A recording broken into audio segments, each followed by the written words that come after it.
Esdra Béjar presenta su libro Un Baruj para Spinoza, en el cual nos invita a adentrarnos en el fascinante pensamiento de uno de los filósofos judíos más importantes de la historia. Sin embargo, en esta novela, Esdra une a Spinoza con un joven del siglo XX. ¿Cómo fue esto posible? Y sobre todo, ¿cuál es el resultado de estas conversaciones? En entrevista para Enlace Judío, el escritor Esdra Béjar responde. Hola Esdra, ¿cómo estás? Qué gusto tenerte aquí en Enlace Judío. Muchas gracias, Nadia, con el gusto de hacer esta entrevista que espero pues sea difundida para todos los interesados en leer una novela sobre Baruch Spinoza. Exactamente, esta entrevista es para los amantes de este filósofo tan especial, tan importante que ubicamos en Ámsterdam y que ahorita tú nos vas a hablar más de él, pero quisiera, Esdra, adelantarle a los que nos escuchan que escribiste un maravilloso libro que se llama Un Baruj para Spinoza. Un título interesante que ya nos invita a tratar de entender más. Así que vayamos a partir desde lo básico, que es ¿quién es Baruch Spinoza en la historia? ¿En qué momento de la historia lo ubicamos y en qué región del mundo? Bueno, Baruch Spinoza es constituye la primera generación de judíos nacidos en Ámsterdam. Su familia llega a esta ciudad huyendo de Portugal. Y durante todo el tiempo que esta familia Spinoza estuvo en Portugal, venía realmente también perseguida porque salieron en 1492 de España con la expulsión. Ellos venían de Espinosa de los Monteros, de ahí viene el apellido Spinoza, y se instalan poco a poco la familia porque hay que ir huyendo de Portugal. ¿Qué pasó en Portugal? Lo voy a decir rápidamente. Cuando en 1492 viene la expulsión de los reyes católicos, que nos impusieron los reyes católicos a los judíos sefaraditas, la familia Spinoza, como muchas otras familias, se ubican en Portugal porque ahí la Santa Inquisición no llega o no ha llegado. Lamentablemente, muy pocos años después, merced a una boda entre la hija de los reyes católicos y el rey de Portugal, la Santa Inquisición llega porque la señora Isabel pone como requisito que para celebrar esta boda, los judíos que se fueron a instalar a Portugal o se vuelven cristianos o que se vayan.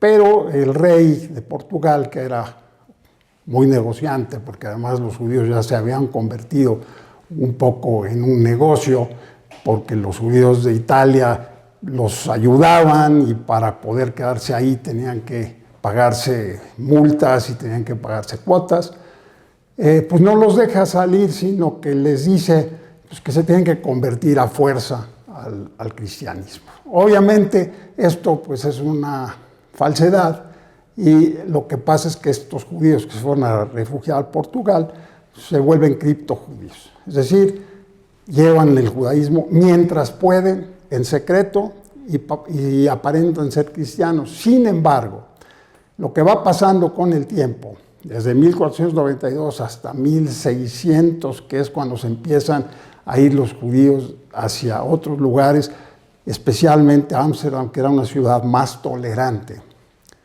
es que se pierde todo el judaísmo. En realidad, los judíos que viven en Portugal entonces llevan una religión muy extraña, en donde hablan de santos, por ejemplo Santa Esther, y llevan estampitas a las que se encomiendan, y saben también que existe Purim, o que Ahasverosh pudo liberar a los judíos y colgar a Amán, en fin, toda la historia de Purim, por ejemplo. Hay también estampitas de San Moisés, en fin.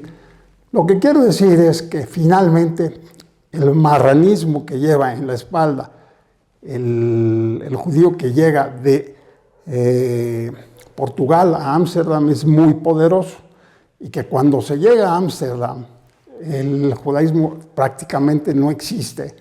Los sefaraditas que comienzan a llegar buscan rabinos en Italia para que los orienten y para que los vuelvan a llevar al judaísmo. ¿Y quién llega? Un judío, un rabino muy estricto, Saúl Levi Morteira, que pone unas reglas muy estrictas y que es cuando nace Baruch Spinoza justo en Ámsterdam. Entonces, ¿quién es Baruch Spinoza? Es un muchacho muy dotado mentalmente, un genio, que se vuelve muy estudioso, estudia en la escuela comunitaria. Durante todo el tiempo que estuvo allí resaltó, y los rabinos que daban ahí clases, que ya eran 2 o 3, le pedían que se volviera rabino porque él era muy inteligente y sus preguntas eran muy puntuales, poco frecuentes. Entonces, pues Baruch no se le mueve mucho por ahí porque él quiere saber más. Y cuando llega el momento en que termina la escuela comunitaria, no le queda otra más que decir: o me vuelvo rabino o no sé qué voy a hacer, porque yo quiero saber más, quiero ser un hombre con mucho más cultura, porque sabe que existe otro mundo. En ese momento, justo, su padre le dice que tiene que dejar la escuela porque la tienda que tienen de especias ha sido asaltada por piratas que les traían mercancía, es decir, no la tienda, pero los barcos que les traían estas mercancías que eran especias. Y entonces, pues, Baruch no lo toma mal, sino al contrario, le da cierto gusto tener que dejar la escuela comunitaria porque va a poder tener otras posibilidades. Y él ya está pensando en cómo va a poder estudiar otras cosas desde la tienda del padre, desde la tienda familiar. Y ahí se relaciona, ya estando en la tienda, con un grupo de gente que estudia fuera de las iglesias calvinistas, que se llaman colegiantes, y que son gente que se está haciendo preguntas, que no está contenta con el mensaje determinante de los calvinistas. Entonces, Baruch ya está con los colegiantes ahí como de oyente, no lo quieren mucho porque es el único hebreo y esto no es muy bien visto, pero él insiste en estar ahí, y llega un momento en que le dice a su padre que quiere entender los libros que le prestan los colegiantes y que están en griego y que están en latín. Entonces el padre, raro, porque no es muy común, pero lo está viendo que está tan interesado en saber más, que lo inscribe en una escuela de un fraile que se llama Franciscus van den Enden. Y ahí es donde Baruch Spinoza va a empezar a crecer su mentalidad y a empezar a hacer comentarios. Debo decir que a la par de que estaba en esta escuela, iba a las yeshivot, a las escuelas religiosas de sus exmaestros, porque él quería saber más, y estudió Torah, y estudió Talmud, y estudió Cábala, y sabía mucho él de todo lo que era la parte religiosa de la comunidad judía en este momento de Ámsterdam, pero también empezó a leer a los clásicos. ¿Por qué? Porque ya empezó a estudiar griego, a estudiar latín, empezó a leer también a otros autores judíos que también dudaban de los dogmas, y eso lo conseguía a través de un rabino que era un poco menos estricto que Morteira, y que era Menasé ben Israel, que le daba estos libros. Entonces él empezó a formar una idea diferente, ¿no? de libre pensador. Él empezó a decir que esto no podía ser, que había que poner en duda los dogmas, y él veía, sobre todo, y en esto pesa mucho su marranismo, que lo que estaba pasando en la comunidad con los judíos que se atrevían a salirse tantito del redil o que eran castigados, eran excomulgados temporalmente, y ser excomulgado en un país en el que a nadie conoces, no sabes más allá de lo que es la frontera comunitaria, pues era muy difícil. Pero él veía esto como una gran intolerancia y decía de alguna forma que los antiguos inquisidores los estábamos copiando, que la comunidad estaba haciendo como la Santa Inquisición, claro, con ciertos límites, ¿no? Pero finalmente él empezó a criticar la intolerancia, a ver que los dogmas podían ponerse en cierto contexto, empezó a dudar, empezó a hablar con sus compañeros. Un poco de más, los compañeros lo traicionan, lo denuncian a la comunidad lo llama, lo alerta y le dice, cuida esa boca porque se te puede quemar.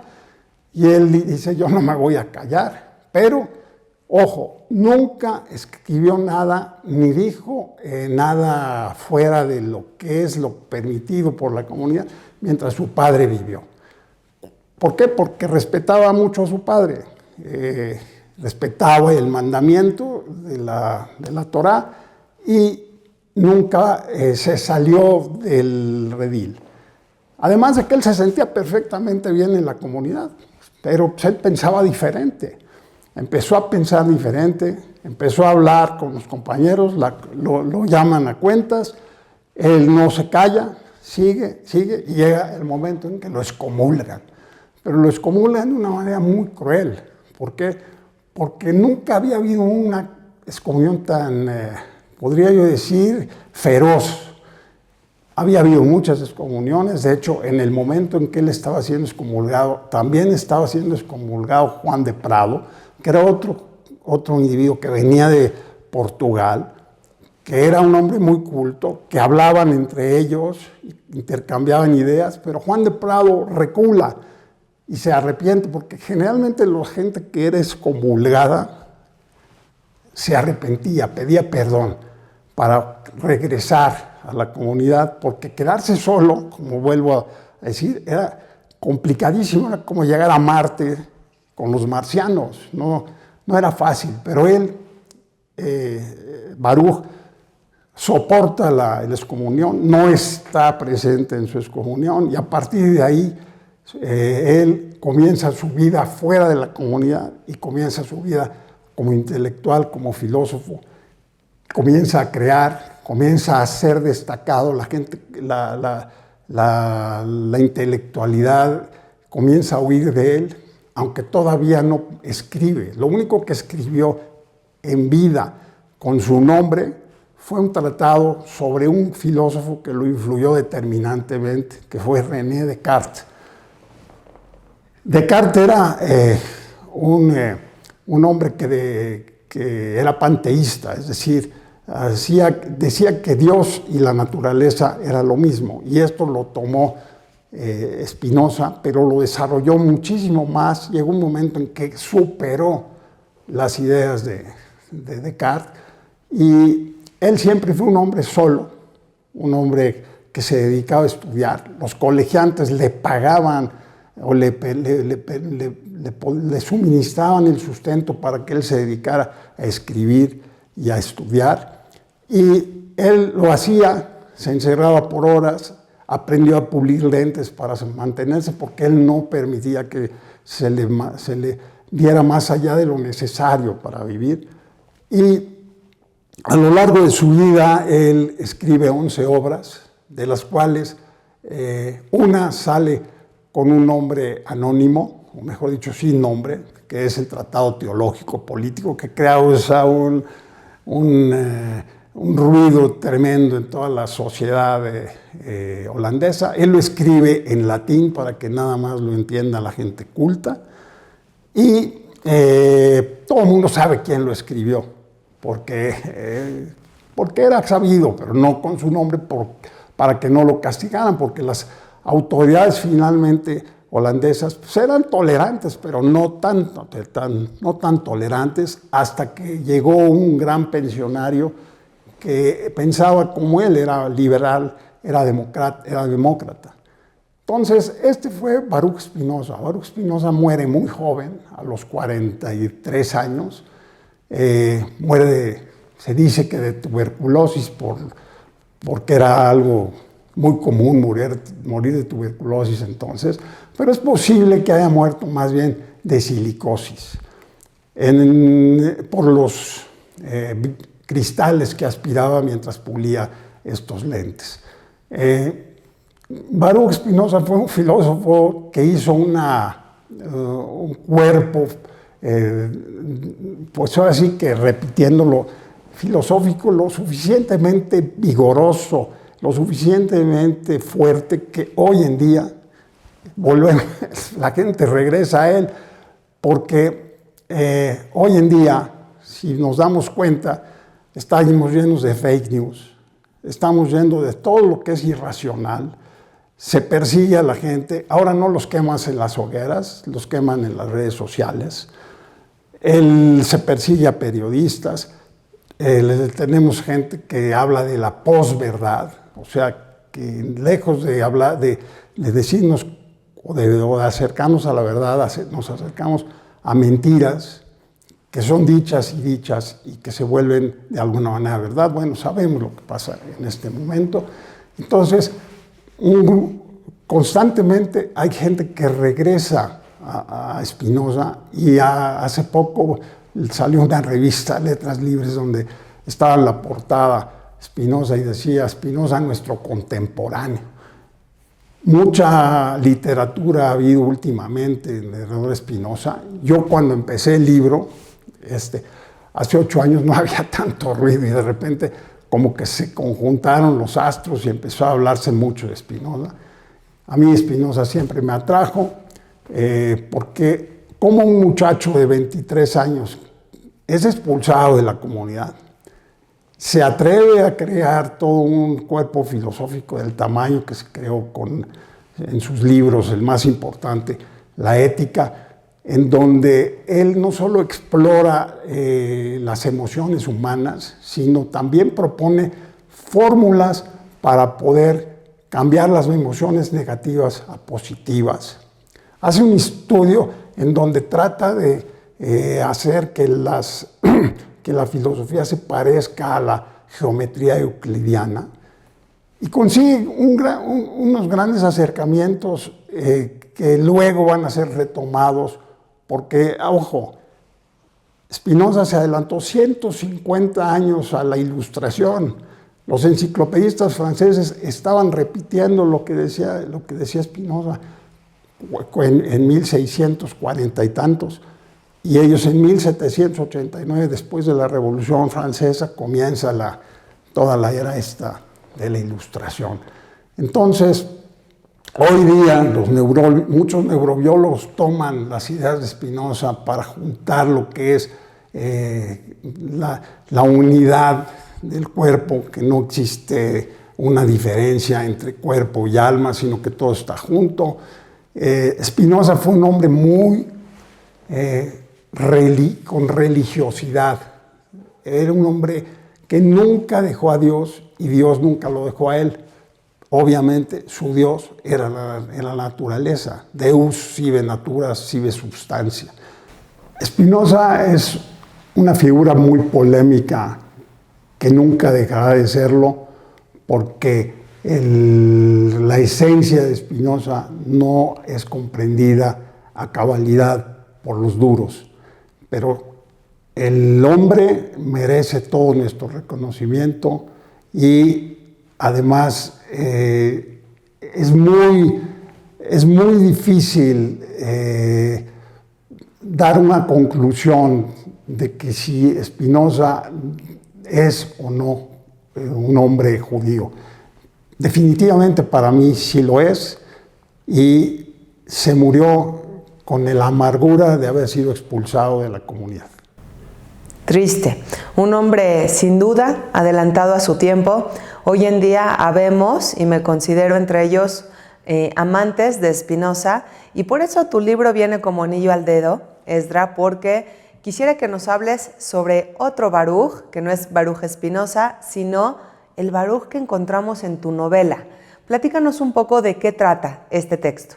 Bueno, curiosamente, el otro Baruch es otro Baruch que también es Baruch Spinoza, pero que es un hombre, un muchacho, un niño que nace en el siglo XX en la Ciudad de México, que viene de la comunidad judeo-mexicana, que por ciertas circunstancias le recibe el nombre de Baruch Spinoza.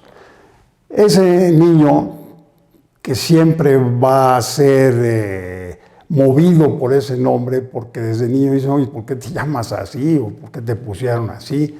Va a empezar a investigar, bueno, ¿por qué me preguntan eso? ¿De qué se trata? Comienza a meterse a investigar, a saber el por qué hay tanto conflicto con este hombre, sobre todo en ciertas áreas, no en todas.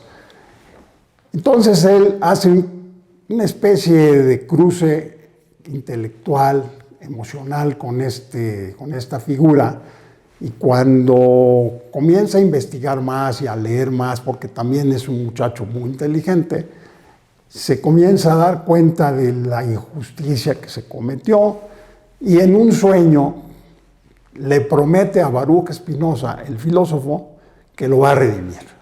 Y entonces esa es ahora su meta, él va a trabajar por redimir a Spinoza. Esto ya cuando es adolescente, cuando termina la preparatoria y empieza una lucha con el establishment rabínico para conseguir que se le redima a su homónimo, porque además él en alguna clase que tuvo de Kabbalah escuchó que los judíos que no están enterrados en un panteón judío nunca encuentran la paz y no pueden ser, bueno, no voy a meterme en este tema, no pueden transmigrar, vamos a decirlo así, sin meterme en mayores problemas. Entonces, la novela de Un Baruch para Spinoza trata desde la idea, desde cómo viene la lucha de este muchacho para conseguir el objetivo, toda la odisea a la que tiene que enfrentarse para tratar de conseguirlo, pero además se da cuenta que muchas de las cosas que le sucedieron a su homónimo en el siglo XVII le están pasando a él. O sea, hay una misteriosa situación ahí que se vuelve medio mística y que a partir de ese momento la novela se va a ir a dos voces, porque está el de acá, el del siglo XVII, y está el del siglo XX, y todo lo que va a acontecer a lo largo de la historia. La novela, en un 85%, todo lo que pasa y lo que relato es real, es lo que pasó. Yo viajé, estuve en los lugares en donde estuvo Spinoza desde que nació hasta que murió, en donde escribió, en donde se educó, porque yo quería capturar la esencia de este hombre. Y pues lo conseguía, no sé en qué tanto, ustedes lo juzgarán.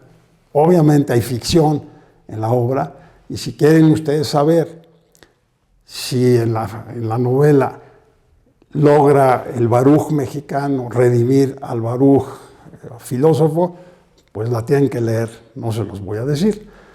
Y finalmente, la novela lo que trata es de informar a la gente de una manera literaria quién fue este hombre, cuál es la injusticia que prevalece, la lucha que hace este hombre, este muchacho mexicano, para conseguir la redención de su homónimo, y todos los tejes y manejes que de repente empiezan a suceder entre lo que él había vivido en Holanda con lo que él con lo que este Baruch de México vive para redimir a su homónimo. Este es vamos a decir, la esencia de la novela.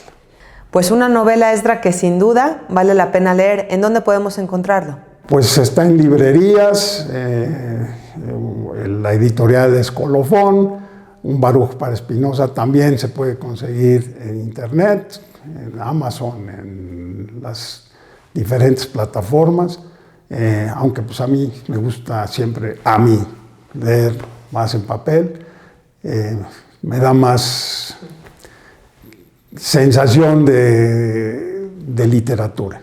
En fin, este es el libro que he escrito y que ojalá despierte en la gente que lo lea esta sensación de que Baruch Spinoza vale la pena. Sin duda vale la pena. Esdra, para terminar, quisiera preguntarte cuál fue tu principal aprendizaje a lo largo del proceso de la realización de esta novela, en el que estás conjuntando y poniendo a platicar a Baruch Spinoza del siglo XVII con un Baruch Spinoza del siglo XX. ¿Cuál fue tu principal aprendizaje? Mi principal aprendizaje, si tuviera que decirlo, es que Spinoza nos dice en alguna parte de la ética que la forma de conocer del hombre es de tres maneras. La imaginación, o sea, tú conoces con la imaginación y te explicas los fenómenos o el mundo a través de lo que podríamos decir son mitos, o son leyendas, o son milagros, o sea, o son situaciones que no son precisamente demostrables, pero que a veces le sirven al hombre para poder vivir. Eso es lo que llamaríamos la imaginación. La segunda parte, o la segunda forma de conocer el mundo, de conocer los fenómenos, es la razón. Y este es la filosofía de Spinoza, como lo fue la de Maimónides, como lo fue también la de Descartes y la de muchos otros. Un filósofo racional, la razón. Hay que conocer las cosas a través de la razón, el método científico, lo que nos demuestra qué es lo que pasó, y no imaginar las verdades, sino comprobarlas, respetar a la naturaleza que, como dije, es eterna. Y la tercera forma de conocimiento, que es aquí a donde entra todo el misticismo de Spinoza, es lo que llama él la intuición. ¿Qué es la intuición? La intuición es algo que rebasa a la razón.